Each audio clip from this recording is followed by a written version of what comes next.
The functional movement assessment we use is an overhead squat assessment, which means we put people into a squatting position, feet straight ahead, just like you're getting in and out of a chair, just like you're getting in and out of a car, just like you're moving in your everyday activities.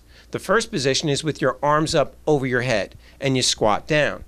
The second position is with your arms on your hips, and then you squat down. And we look to see if you can move properly, which means your knees stay straight, your feet stay straight, your hips stay level. If your arms are up, your arms stay up and level, that you don't collapse, that you don't shift to the left, that you don't shift to the right. For example, if we put somebody in the overhead squat assessment and their arms are up over the head and they squat down and they fall really far forward, that tells us that their hip flexors are really, really tight and their low back muscles are relatively weak.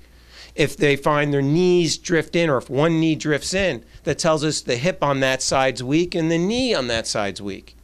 If we bring the arms down and we do it, and the same person is able to stay erect, well, that tells us the problem is actually with the upper back. And by putting the hands on the hips, we've released the upper back, taking it out of the picture, so to speak, and you can squat better. What we see most of the time is we put people on a little bit of a raised elevation for their heels, and when their arms are up, they're falling over like they're Swami, you know? And then you bring your arms up, heels are elevated a little, and they go down nice and easy.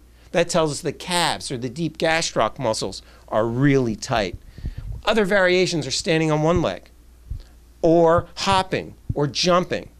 But all of these things tell me where the imbalances are, so that when somebody wants to move better because they're having joint pain, back pain, knee pain, or if they're an athlete, they want to perform better or prevent injuries, we can find out where imbalances are, where the tight muscle groups are, where the weak muscle groups are. Then we can put together a corrective exercise prescription to fix it. And if it's an athlete, it may be a performance enhancement prescription.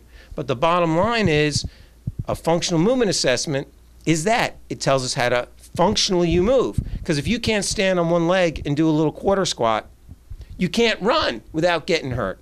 And that's why when you get to 15 miles a week or 20 miles a week, wherever it may be, your calf always goes out in spasms, or your low back kicks in, or you get that recurrent plantar fasciitis. Or if you're a swimmer, you can only swim 3,000 yards before that rotator cuff gets flared up.